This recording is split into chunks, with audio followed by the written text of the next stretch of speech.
नमस्कार। बड़ी बहस में आप सबों का स्वागत है और मैं हूं संतोष सिंह। और आज हम बड़ी बहस में चर्चा करने जा रहे हैं कि उस दिल्ली की जिस दिल्ली से इस बार दो बिहारी पार्लियामेंट के चुनाव लड़ रहे हैं।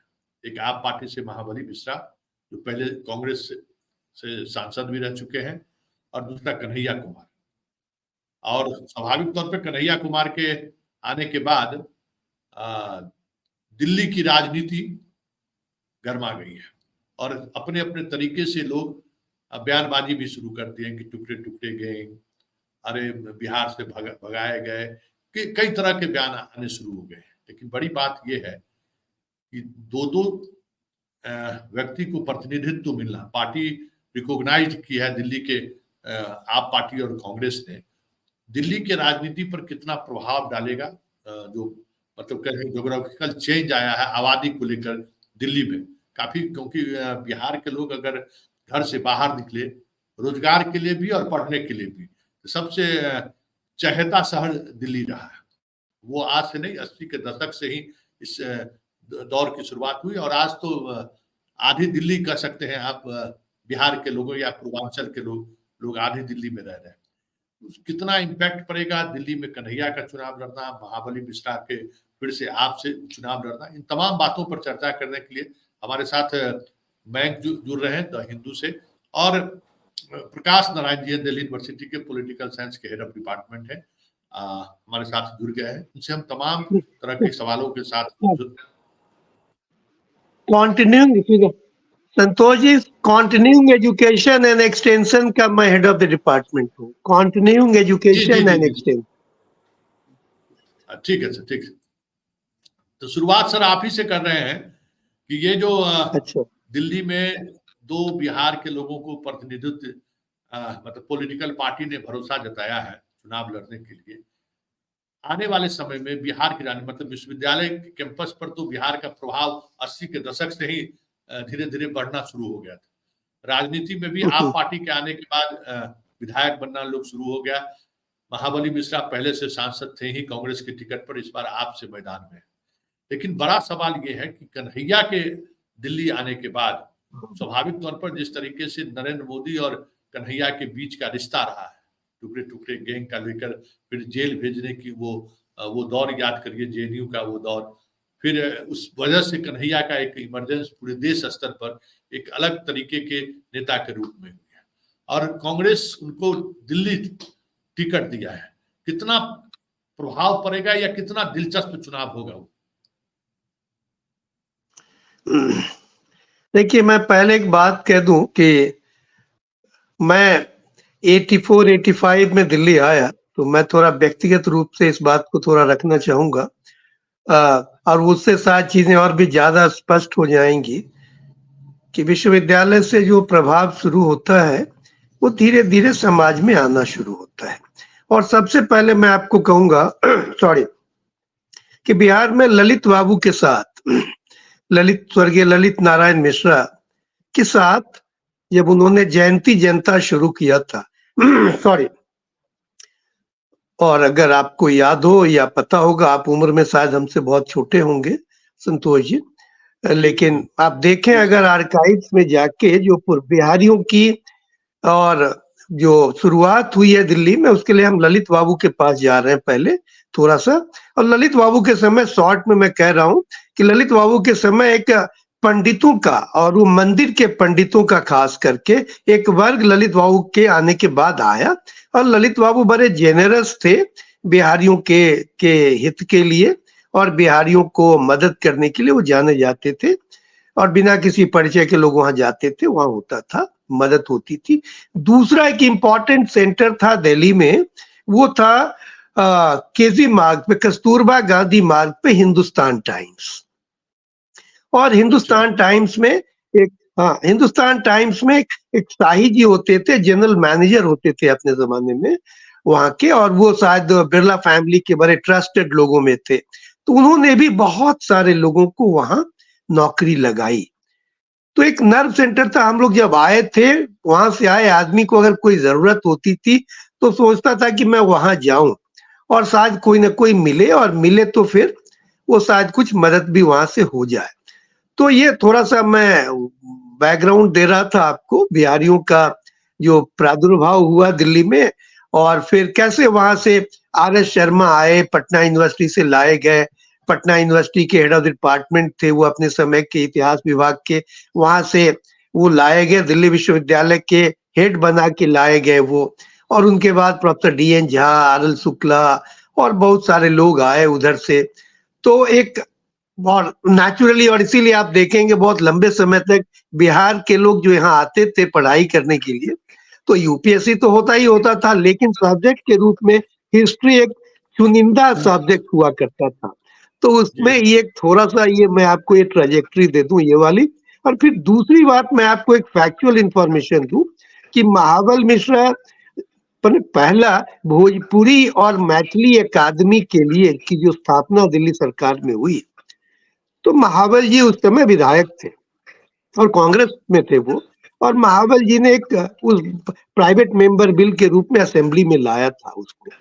तो और उसके बाद एक और, उससे पहले मैं आपको थोड़ा और बता दूं कि और ललित तिवारी जी थे जिनको बीजेपी ने कोशिश की थी, ईस्टर्न यूपी से थे एक तिवारी, उनको मंत्री बनाने की कोशिश, बनाए भी गए लेकिन वो बहुत कुछ शायद इफेक्टिव हो नहीं पाए, इसीलिए बहुत लोग उनको जानते नहीं है। लेकिन एक रिप्रेजेंटेशन के लिए वो कोशिश की थी बीजेपी ने, जब सरकार बनी। वो पहला नाम मुझे याद नहीं है, सब तिवारी होते थे, ईस्टर्न यूपी वगैरह से थे वो, बट लोग उनको जान नहीं पाए क्योंकि उनका डायनेमिज्म और उस तरह से कुछ हुआ नहीं। महाबल मिश्र जब हुए तो महाबल जी ने बिहारियों को, पूर्वांचलियों को लेके, और यहाँ तक कि मुझे याद है शिलादीप, वो पहला छठ घाट अगर दिल्ली में है कोई तो वहीं पे है, वो द्वारका विधानसभा क्षेत्र में ही है। नसीरपुर एक गांव है जहाँ पहला छठ घाट बिहार में, सॉरी दिल्ली का छठ घाट बनाया गया, महाबल जी के प्रयास से बना वो। और उसके बाद प्राइवेट मेंबर बिल के रूप में छठ की छुट्टी के लिए महाबल मिश्र ने पहली बार वो दिल्ली विधानसभा में वो अपना प्राइवेट मेंबर बिल के रूप में उन्होंने लाया। यहाँ तक कि मुझे याद है शीला दीक्षित, हालांकि वो कांग्रेस में थे, शीला दीक्षित मुख्यमंत्री थी, तो कभी शायद शीला दीक्षित से किसी प्रेस वालों ने पूछा होगा कि ये इंफ्रास्ट्रक्चर पे इतना ये है, प्रेशर है यहाँ, उसके लिए तो शायद शीला जी ने, शायद वो बहुत समझ के नहीं या कुछ और हुआ होगा, उनके मुंह से शायद ये निकला कि ये जो बिहारी, ये जो इधर ये माइग्रेशन हो रहा है, उसके चलते दिल्ली के इंफ्रास्ट्रक्चर पे बहुत भार हो रहा है, और ये जो आप देख रहे हैं दिल्ली की परेशानी, उसका सबब एक तरह से वो इन्फरेंस ये निकाला गया कि वो इनके आने से हो रहा है। तो उसके बाद महाबल जी ने पार्टी में रहते हुए उनका पुतला भी जलाया। हाँ?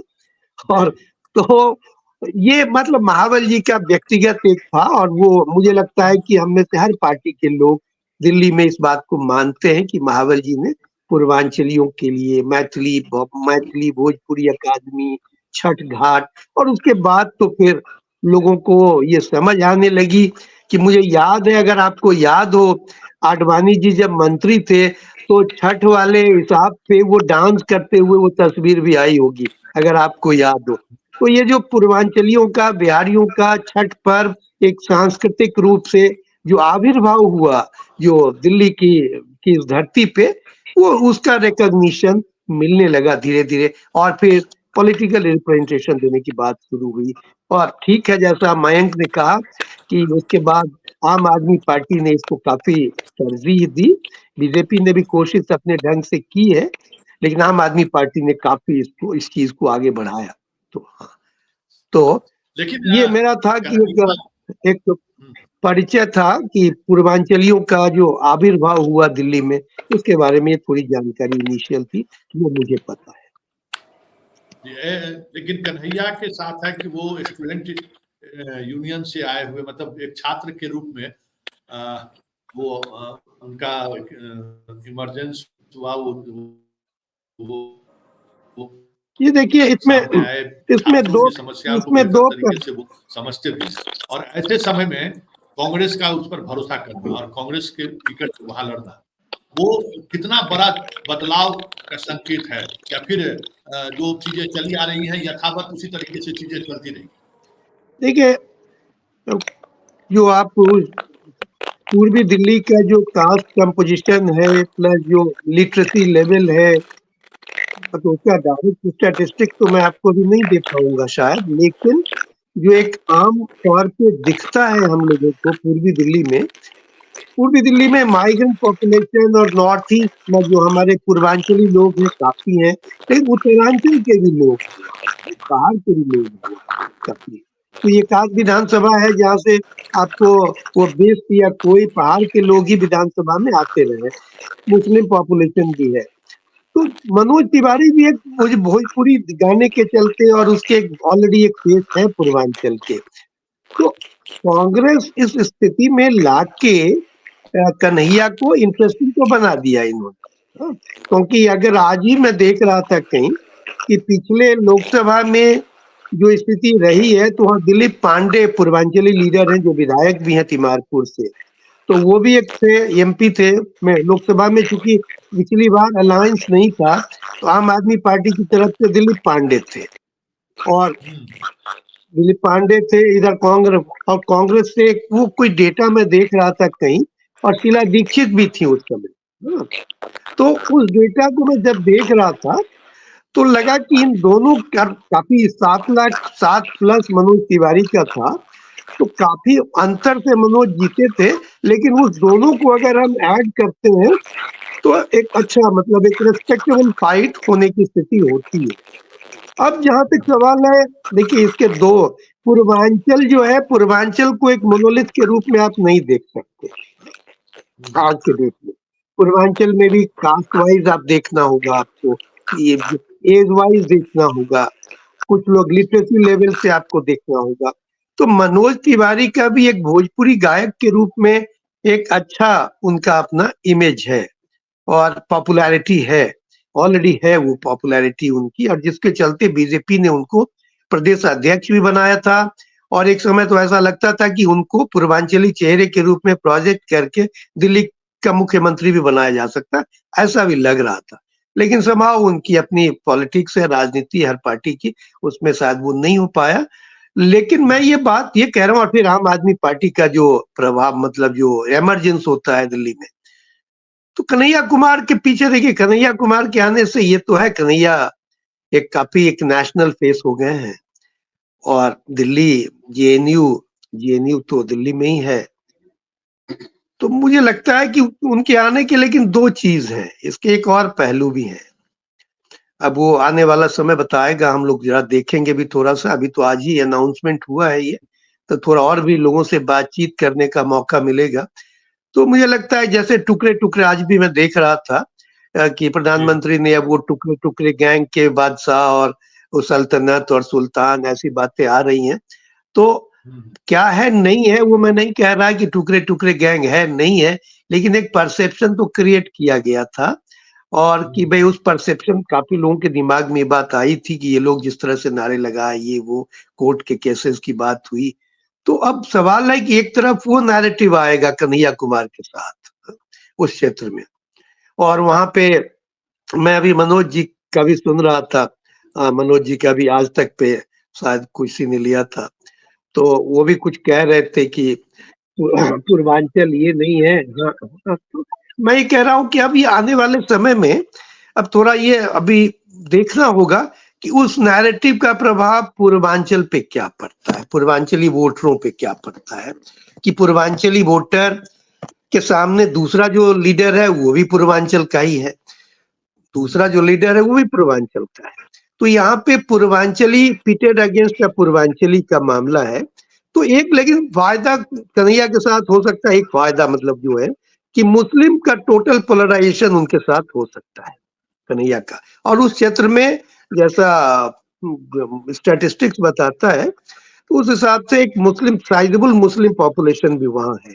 तो शायद कांग्रेस ने उसको भी दिमाग में रखा है, और या इंडिया ब्लॉक ने रखा होगा कि एक वो पोलराइजेशन, क्योंकि मैं आपको एक बात वो स्पष्ट रूप से बतलाना चाहता हूँ कि जब शालीन बाग वाली बात हुई थी, तो उस समय थोड़ा सा गिवन अ चॉइस जो मुस्लिम्स हैं यहाँ के, तो वो थोड़ा सा आम आदमी से अपने को वो महसूस कर रहे थे कि आम आदमी पार्टी का एक थोड़ा सॉफ्ट हिंदुत्व वाला भी रहा है, और तो उसमें वो जो प्रोटेस्ट हो रहा था उसमें शायद तो उसके लेकिन कांग्रेस के कैंडिडेट होने का फायदा मुस्लिम का पोलराइजेशन टोटल हो सकता है, ऐसा लग रहा है कन्हैया के आने से। और प्लस पूर्वांचली वोटर के बारे में वो किस तरह विभक्त होगा, ये अभी मैं इसके बारे में बहुत नहीं कह सकता हूँ, क्योंकि आज ये डिसीजन हुआ है, कल ही हुआ है। तो आज के बाद जब मैं यूनिवर्सिटी जाऊंगा तो कुछ लोगों से बातचीत उधर के लोगों से होगी तो मैं शायद बेटर बतला पाऊँ आपको। लेकिन इतना तो लग ही रहा है कि मामला वहाँ का काफ़ी दिलचस्प हो गया है और वो एक दिलचस्प चुनाव होगा, इतना तो मैं अभी कह सकता हूँ। पूर्वांचली वोटरों पे देखिए, एक पूर्वांचली मेरी कई आइडेंटिटीज है मेरे पास भी। मैं एक पूर्वांचली भी हूँ, मैं यूनिवर्सिटी में पढ़ाता भी हूँ। तो एक जो मेरी वो आइडेंटिटी है पूर्वांचली वाली, मुझे बहुत अच्छा लग रहा है कि आज हम जिस दिल्ली में आए थे, वो दिल्ली और आज के दिल्ली में बहुत का फर्क दिख रहा है। चाहे कोई भी पॉलिटिकल पार्टीज हो, उनको विवश होना पड़ रहा है कि वो पूर्वांचली लोगों को वो रिप्रेजेंटेशन देने को मजबूर हो रहे हैं। तो उस एंगल से लेकिन देखिए सर, तो मेरे लिए अच्छी बात है। लेकिन दूसरा एंगल जो है एज एन एनालिस्ट आपसे पूछेंगे तो मुझे लग रहा है कि एक तरफ तो मुस्लिम पोलराइजेशन पूरा होगा कन्हैया के आने से, पूर्वांचली वोटर पे क्या प्रभाव पड़ेगा, क्या रेशियो होगा दोनों में, ये अभी मैं बतलाने की स्थिति में फिलहाल नहीं हूँ, इसके लिए थोड़ा सा मैं देखिए हम लोग ये आज की तारीख में ये एक नया नैरेटिव गढ़ा गया पूर्वांचली। हम लोग तो बिहारी वर्सेस यूपी वाले से तो कोई कभी उस तरीके का रिश्ता रहा नहीं, और यूपी वाले को उस तरीके से टारगेट किया जाता था। टारगेट बिहारी होते थे, या महाबली मिश्रा को जितना हो या फिर मनोज तिवारी को जितना हो, वो उस नहीं। यूपी के लोगों को जोड़ते होंगे। यूपी के लोग को जोड़ते, एक नया नाम चला पूर्वांचल में। लेकिन कन्हैया के आने के बाद सर, कन्हैया के आने के बाद तो पूरा बिहार वर्सेस यूपी, क्योंकि स्टूडेंट लेवल पर भी हम भी 94 96 में सर दिल्ली यूनिवर्सिटी गए थे, तो उस समय में भी बिहार वर्सेस, उस समय में हम लोगों के साथ यूपी वाले कहाँ रहते थे, और ना उनको छठ से भी कुछ उस तरीके का वास्ता रहता था। मतलब बिहारी वर्सेस चलता था, यूपी वाले तो फिर अलग अलग तरीके से मिल ही जाते थे उससे। तो क्या आपको लगता नहीं है कि अब, क्योंकि वो इलाका है जिस इलाके में सिर्फ काम करने वाले लोग ही, जैसे बुरारी का इलाका है, हमें याद है कि दिल्ली यूनिवर्सिटी से बहुत करीब का वो इलाका है। तो हाँ, बस भी जाती थी बुरारी, हम लोगों के दौर में भी शुरू हुआ था, नए नए लोग बसना शुरू हुए थे। उस दौर में जो स्टूडेंट गए, जो पत्रकार बने या अपना रोजगार कुछ शुरू किए, या लॉ कैंपस से पढ़कर वकील वगैरह बने, उसमें मैक्सिमम लोग या जिनको जॉब हुआ, सब लोग बुरारी शिफ्ट किए। तो उस वो संख्या बहुत बड़ी संख्या है उस बुरारी में। बाद के दिनों में अलग प्रोफेशन के लोग भी वहां गए, लेकिन स्टूडेंट जो नौकरी पेशे में आए, वो सबसे ज्यादा बुरारी को प्रेफर किए, कॉलेज के आसपास होने के कारण, और अपना एक ये रहता है। तो क्या आपको लगता है कि कन्हैया के खड़े होने से इस बार पूर्वांचल जो है सो बिहार और यूपी में बढ़ता हुआ दिखेगा? देखिए, आपने एक अच्छा विषय छेड़ा है, तो मुझे वो भी याद आता है कि जो बिहार के भी जो उस पार्ट के लोग होते थे, तो हम लोग जब दिल्ली आए थे उस समय वो बिहारी, एक बिहारी होना मतलब कि एक वो बड़ा डिमीनिंग करने वाली बात, जिस तरह से बिहारी कहा जाता था, वो एक अपमानजनक मतलब उसका कनोटेशन था, डिमीनिंग करता हुआ ये बिहारी है। मतलब जो अंग्रेजों ने बना दिया था नहीं इंडियंस के बारे में कि इसने एक चार्मर है और ये उस तरह के, तो बिहारी होना मतलब कि इलिटरेट है, जो भी है, रस्टिक है, अनसिविलाइज्ड है, ये सब तरह का नाम। तो क्या होता था, कई बिहारी भी इस चीज से जो ये फेस नहीं कर सकते थे, कह देते थे हम यूपी से। तो आपकी उस बात तो मुझे वो याद आती है बात। हाँ, ये एक इम्पोर्टेंट चीज हो सकता है, लेकिन मेरे पास अभी ये नहीं है आंकड़ा, अगर आपके पास हो तो बताएं कि क्योंकि हम लोग उसके बाद जो दिल्ली में डेटा भी आना शुरू हुआ, वो सब हुआ, तो पूर्वांचली इन ब्लॉक का आ रहा था। तो ये ब्रेकअप मेरे पास, अगर आप कहेंगे तो नहीं है कि उसमें बिहारी कितने हैं और वो यूपी के कितने लोग हैं, ये मेरे पास वो ब्रेकअप नहीं है। लेकिन हाँ, जब अब आप पूर्वांचलियों में ही लड़ाई शुरू हो गई है, अगर दोनों पार्टी ने उन्हें ही दिया है, तो डेफिनेटली ये चीज, तो ये मुद्दा उठेगा, और वो बहुत ऊपर के लेवल पे नहीं उठेगा, तो अंदर से ही लोग अपने अपने ढंग से दोनों के लोग ये भुनाने की कोशिश तो करेंगे। जैसे आप एक जाति में बात होती है तो कैसे होता है, ये कानकुब्ज हो गया, ये मैथिल हो गया। अगर ब्राह्मणों में ही दो है ऑप्शन है, या साउथ बिहार नॉर्थ बिहार हो गया। तो सिमिलरली अगर यहाँ भी ये बात है, मेरे पास डेटा नहीं है, लेकिन ये सारी चीजें चलेंगी। और कि कितने मयंक आप बिहारी हैं बताइए। और कितने जी। मयंक बताएंगे। हाँ हाँ। मेरा सर दो इसमें मानना है। पहला ये मानना है कि जो टैक्टिकल शिफ्ट है बिहार का दिल्ली के तरफ, वो ये चुनाव कहीं ना कहीं प्रदर्शित कर रहा है। महाबल मिश्रा आज के नहीं है, वो जमाने से लड़ते आ रहे हैं। उनको टिकट मिलना बड़ी बात है, क्योंकि वो एक नई पार्टी में गए, कांग्रेस से लड़े, जीते, फिर हारे और वो आए वापस। कन्हैया का मिलना सिग्निफिकेंट इस मायने में है कि एक युवा नेता उभर रहा है एक राष्ट्रीय पार्टी के स्ट्रक्चर के अंदर, जो बहुत अहम चीज है। महाबल मिश्रा एक आम आदमी पार्टी, एक रीजनल पार्टी को, जो सिर्फ दिल्ली सेंट्रिक एक पार्टी को रिप्रेजेंट करते हैं। कन्हैया हारे चाहे जीते, आपको भी पता है, हमें भी पता है कि बिहार से कन्हैया न लड़े बेगूसराय से, इसकी कितनी कॉन्क्रीट एफर्ट की गई, राष्ट्रीय जनता दल द्वारा की गई और किसी के द्वारा नहीं की गई। राष्ट्रीय जनता दल ने एक बहुत टैक्टिकल कोशिश की कि कन्हैया बिहार से न लड़े, नहीं लड़ा। अब दिल्ली की बात है, देखिए दो चीजें हैं। जिस कॉन्स्टिट्यूएंसी से कन्हैया लड़ रहे हैं वहां करीब 20% मुसलमान है। वो जो पूरा इलाका है, उसकी जो डेमोग्राफी है, वो 20% के करीब मुसलमान है। तो वो तो एक सिर्फ पूरी तरह से कन्हैया की तरफ होगा, लेकिन वो पोलराइजेशन भी होगा, क्योंकि उस सीट पर उस तरीके से वोट नहीं है पूर्वांचलियों के जो कन्हैया को पड़े, क्योंकि मनोज तिवारी वहां से सिटिंग एमपी रहे हैं, उन्होंने वहां काम किया है और उनको वहां सपोर्ट लोगों का है। अगर पूर्वांचल प्लस मुस्लिम वोट पूरी तरह से कन्हैया को पड़ जाता है तो वो स्वीप है, फिर वो 1 या 1.5 लाख वोट से चुनाव जीतेगा। क्योंकि अगर मेरी याददाश्त सही गवाही दे रही है तो वो इलाका है जहां पिछले 20-25 साल में जो मजदूर तबका है बिहार का इन जनरल, उसका एक बड़ा माइग्रेशन उस लोकसभा सीट पे हुआ है बिहार से। पढ़े लिखे लोगों का भी हुआ है, लेकिन मजदूर तबका एक बड़ी आबादी में उस सीट पे रह रहा है, जो बिहार या पूर्वी यूपी से माइग्रेट किया है। तो वो तकरीबन 60-65% वोट है। अगर वो पड़ जाए तो कन्हैया जीत जाएगा बहुत आराम से।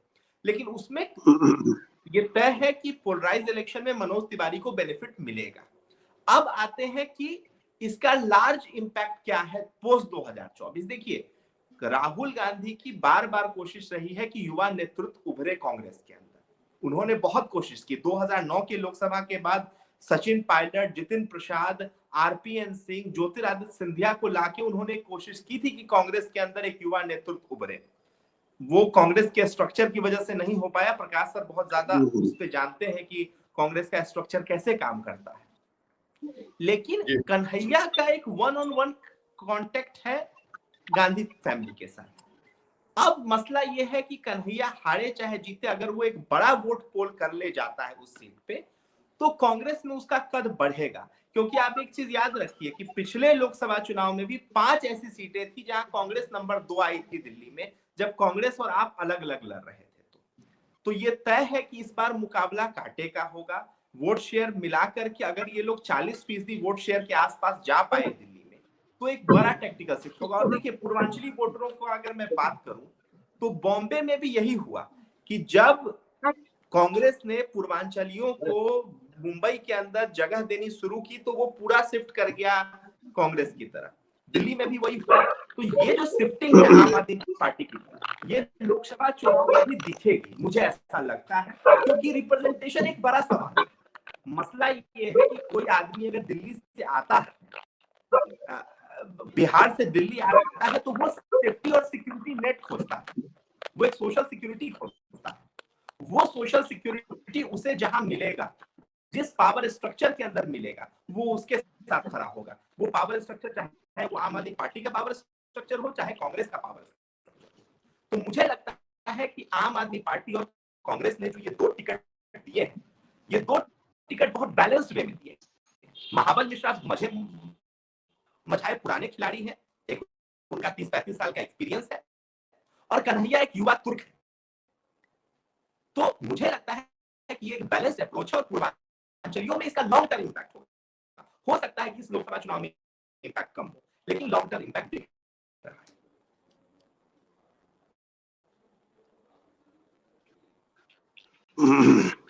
जी, लेकिन इस बार जो केजरीवाल की गिरफ्तारी हुई है सर, उसका क्या इम्पैक्ट पड़ सकता है? मतलब जो सिचुएशन दिख रहा है कि गिरफ्तारी के बाद जिस तरीके से आपका कार्यकर्ताओं का, क्योंकि विधानसभा में तो पूरी तरह से स्वीप कर जाता है वहां पे, उसका असर केजरीवाल की गिरफ्तारी का असर पड़ेगा क्या? देखिए, मैं वही अभी कुछ बात हो रही थी हमारी कहीं, तो मुझे लग रहा था कि शायद ये गिरफ्तारी जो केजरीवाल की है वो शायद इलेक्शन के बाद हो। ये तो लग रहा था कि गिरफ्तारी इज ऑन द कार्ड्स, लेकिन मुझे लगा कि शायद, क्योंकि दिल्ली में अगर आपको याद है पीछे के चुनाव को देखें तो लोकसभा की 7 सीटें कांग्रेस और बीजेपी, लेकिन विधानसभा में स्लाइड एकदम पूरा स्वीप आम आदमी। मतलब ये सच है कि दिल्ली की जनता ने का हीरो एक तरफ को लोकसभा के लिए मोदी जी को समझा है और विधानसभा के लिए यानी दिल्ली की गद्दी के लिए केजरीवाल को समझा। ये उनके वोटिंग पैटर्न से दिखता था।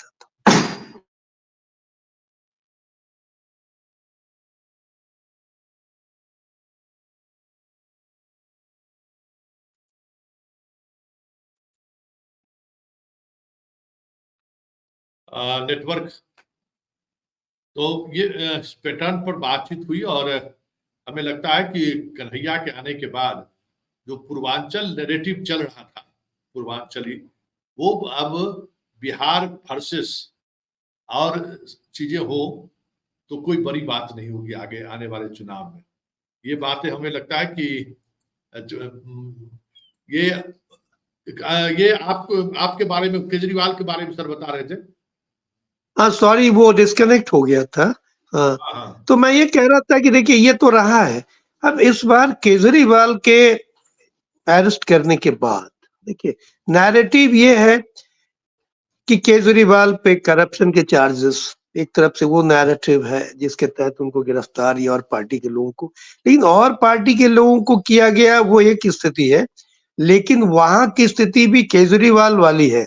केजरीवाल ब्रांड है वो आम आदमी पार्टी का, और केजरीवाल ने जिस तरह के वेलफेयर स्कीम्स एक बड़े सेक्शन के लिए किया है दिल्ली में, जिसको बाद में रेवरी और ये सारी बातें कही जाने लगी उस, और बाकी लोगों ने भी बाद में उसको फॉलो ही किया है, तो वो एक सच्चाई है। और केजरीवाल बहुत हद तक एक बड़े पॉकेट का नायक है, जहां लोग उसको लाइक करते हैं कि हमारे में से है। वो पानी, बिजली, वो जो सारी चीजें आई हैं, ये एजुकेशन, और दिल्ली के अस्पतालों में जो मोहल्ला क्लिनिक और जो दवाइयां हैं और डॉक्टर पे जो नियंत्रण है, तो एक बड़े तबके को फायदा पहुंचा है।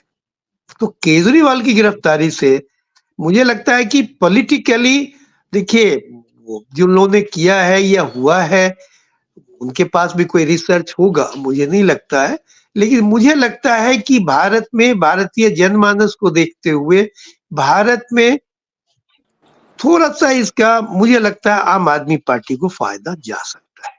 चलिए, केजरीवाल के मैं अरेस्ट से जी थोड़ा फायदा आम आदमी पार्टी को या इंडिया ब्लॉक जो कह लीजिए इसको एक साथ, ये मुझे लगता है कि थोड़ा ये डिफरेंस मेक करेगा, ऐसा लग रहा है मुझे।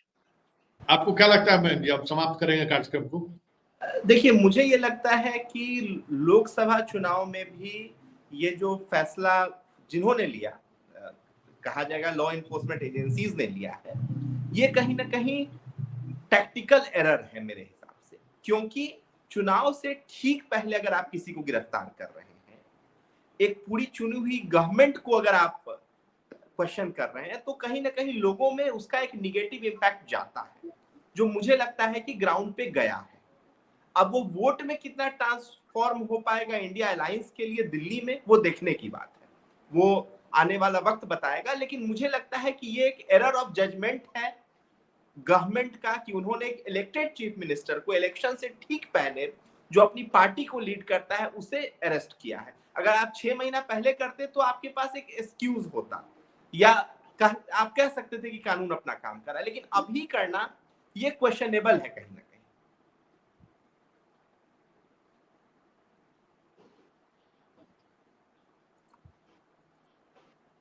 चलिए इस कार्यक्रम को अब यही समाप्त करते हैं।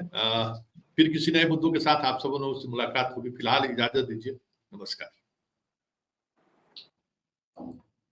तो आपने गेस्ट की वो बातें आपने सुनी कि क्या इम्पैक्ट पड़ सकता है, लेकिन जो बड़ी बात इन्होंने कही है कि केजरीवाल की गिरफ्तारी का भी इम्पैक्ट, और जो पूर्वांचल एक वोट बैंक के रूप में लोग जिसको देख रहे थे, वो वोट बैंक अब बिहार और नॉन बिहारी जो एक फीलिंग रही है बिहार, जो पूर्वांचल के सहारे उन चीजों को कह सकते हैं कि न्यूट्रलाइज करने की कोशिश हुई थी।